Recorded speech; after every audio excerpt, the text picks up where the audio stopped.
Hello students, तो कैसे हैं आप लोग। चलिए मजदूरी के सिद्धांत में एक और सिद्धांत पढ़ने की बारी है और उस सिद्धांत का नाम है मजदूरी का अवशिष्ट अधिकारी सिद्धांत। यानी कि मजदूरी का अवशिष्ट अवशिष्ट मतलब तो जो बचा हुआ रह जाता है। एक्चुअली में ये सिद्धांत एक डिपेंड ये करता है कि जब किसी भी बिजनेस में किसी भी फर्म में एक उत्पादक को जितने भी खर्चे हो जाते हैं सारे खर्चे निपटाने के बाद लाभ का जो हिस्सा बच जाता है उसको एज ए मजदूरी बांट दी जाती है। यानी कि अपशिष्ट को जब श्रमिकों के बीच में बांटा जाता है, ऐसे में उत्पादकता जितनी ज़्यादा होती चली जाती है मजदूरी की दर भी ज़्यादा होती चली जाती है। इसको इंग्लिश में बोल जाते हैं residual क्लेमिनेट theory of wages, right. इसको प्रतिपादन करने वाले थे अमेरिका के अर्थशास्त्री प्रोफेसर वॉकर।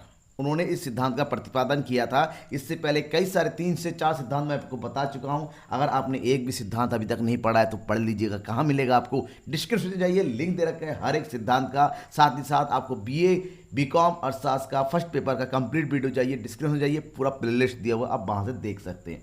तो हम इस सिद्धांत की बात करते हैं। इस सिद्धांत के अनुसार क्या है? इस सिद्धांत के अनुसार इस सिद्धांत से ये कहा गया है कि कुल उत्पादन में से लागत, ब्याज और लाभ के भुगतान के बाद जो कुछ भी शेष रह जाता है वो श्रमिकों को मिलता है। यानी कि उत्पादन हुआ, उत्पादन के बाद जो भी उसकी बिक्री से रकम प्राप्त होती है, जो भी आय होती है, उस आय में से सबसे पहले लागत, ब्याज और लाभ का जो भी भुगतान होता है सब करने के बाद जो शेष बचता है वो शेष जो है श्रमिकों को मिलता है।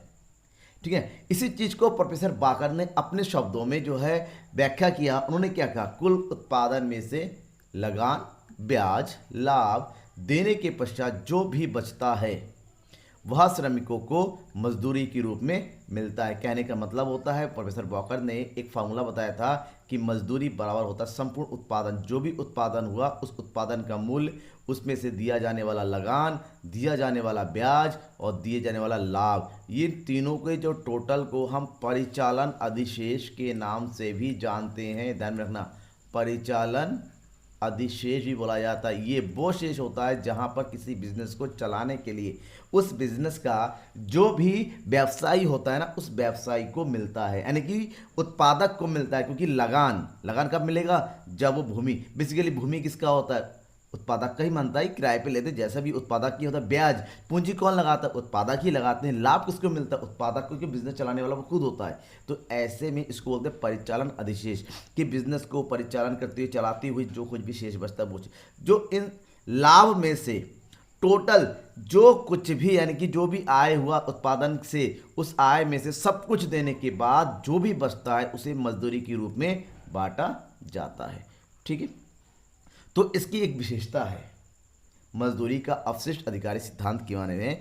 इस सिद्धांत के अनुसार मजदूरों को श्रमिकों की कुशलता एवं उत्पादकता से संबंधित किया जाता है। अब बात करते हैं कैसे।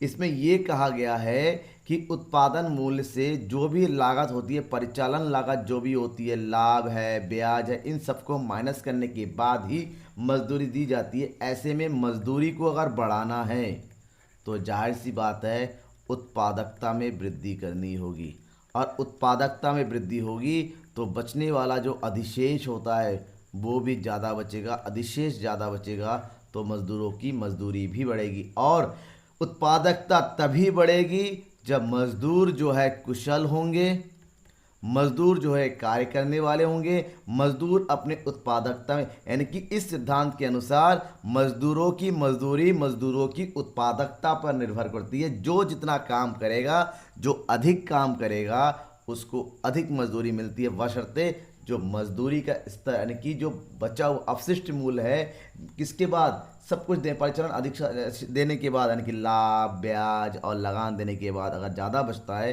तो मजदूरी भी ज़्यादा होगी। ये इसकी प्रमुख विशेषता है। लेकिन इतना सब, ये श्रमिकों के फेवर की बात करता है, लेकिन इतना सब होने के बाद भी इसकी बहुत सारी आलोचनाएं हुई है। कौन कौन सी आलोचना है उनकी बात करते हैं। तो यहाँ पर सबसे पहले आलोचना किया गया है कि यह कहना ठीक नहीं है कि मजदूरी को निर्धारित करने के लिए कोई सिद्धांत नहीं है। बिल्कुल सिद्धांत है, मजदूरी के निर्धारित करने बहुत सारे सिद्धांत है। क्योंकि सीमांत उत्पत्ति द्वारा लगान, ब्याज, लाभ निर्धारित किया जा सकता है, तब श्रमिकों की मजदूरी का निर्धारण भी उसी आधार पर क्यों नहीं किया जा सकता।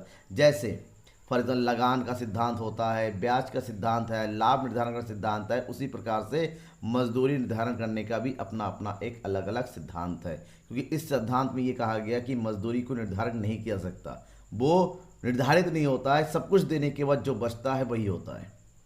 अगर मान लीजिए 100 रुपये का उत्पादन हुआ, 20 रुपये का लगान का चला गया, 25 रुपये लाभ का हो गया, और उसके बाद जो ब्याज है वो आपका कितना रुपये, 30 रुपये हो गया, ठीक ना। इसका मतलब ये हुआ 100 रुपये में से इन सबको माइनस कर देंगे, कितना, 75 रुपये, तो बचा के कितना, 25 रुपये ही मजदूरी होगी। ऐसे में अगर किराया बढ़ जाएगा तो मजदूरी कम हो जाएगी। कहने का मतलब ये हुआ मजदूरी निर्धारण का सिद्धांत नहीं बता रहा, ये बता रहा है कि अगर जो बचा कुचा ही मजदूरी होता है, ज़्यादा भी हो सकता है और कम भी हो सकता है। ओके, अब आगे बढ़ते हैं। नेक्स्ट पॉइंट में ये कहा गया है कि मजदूरी का निर्धारण श्रम की पूर्ति का भी बहुत अधिक प्रभाव है, जिसे सिद्धांत में नहीं रखा गया। इसके अंतर्गत केवल श्रमिकों की मांग की बात की, पूर्ति की बात नहीं कि कितने श्रमिक अवेलेबल है, कि जो श्रमिक काम कर रहे हैं हमारे साथ श्रमिक कितना, तो पूर्ति के अनुसार मजदूरी का। श्रमिक अगर कम आ रहे हैं तो जाहिर सी बात है मजदूरी बढ़ जाएगी, श्रमिक अगर बहुत ज़्यादा आ रहे हैं तो श्रमिकों की दर कम हो जाएगी, मतलब मजदूरी की दर कम हो जाएगी। ठीक है, नेक्स्ट है, यह कहना गलत है कि मजदूरी अवशेष अंश कोष से दी जाती है, क्योंकि अवशेष शेष के अधिकारी श्रमिक नहीं साहसी होते। इसमें यह कहा गया है कि सब कुछ खर्च करने के बाद जो होता है वो मजदूरी दी जाती है। गलत है। सारे खर्चे निकलने के बाद जो बचता है वो साहसी का क्या होता है, लाभ होता है। इसका मतलब जब भी लागत की बात करते हैं, लागत में सबसे पहले मजदूरों की मजदूरी को जोड़ा जाता है, फिर इसमें विभिन्न प्रकार के ब्याज को जोड़ा जाता है, फिर जो किराया वगैरह देना होता है वो जोड़ा, सब कुछ देने के बाद जो बचता है वो होता है साहसी का लाभ। इसका मतलब होता है ये सिद्धांत कहीं ना कहीं गलत बता रहा है कि मजदूरी सब कुछ देने के बाद बचता, ऐसा नहीं है, मजदूरी तो पहले दी जाती है भाई। तो यहाँ पर बात करते, ये सिद्धांत इस बात की व्याख्या करने में भी असमर्थ है कि मजदूर संघ मजदूरों को संगठित करके किस प्रकार उसकी मजदूरी में वृद्धि करने में सफल हो जाते हैं। यहाँ इसका मतलब ये होता है, इसमें सब कुछ कहा गया कि जो बचता है वही मजदूरी बढ़ता है। इसका मतलब भाई संघ का मतलब ही क्या हो गया, मजदूरी दर का बढ़ाना। लोग ये भी तो नहीं कर सकते भाई मजदूरी बढ़ाओ, मजदूरी बढ़ाओ, नहीं बढ़ा सकते, जो बचेगा तभी तो बढ़ाएंगे। इसका मतलब होता है ये सिद्धांत कहीं ना कहीं इन सारी आलोचना को देखते हुए ये फेल है और उतना ज़्यादा कामयाब सिद्धांत नहीं है। यहाँ तक रही हम मजदूरी के अवशिष्ट अधिकारी सिद्धांत की बात। इसके बाद कुछ सिद्धांत और भी है, लेकिन उसके लिए आपको मेरे साथ लगातार बने रहना पड़ेगा, नेक्स्ट वीडियो का इंतज़ार करना पड़ेगा। तब तक की बाय एंड शेयर करिए अपने दोस्तों के बीच में।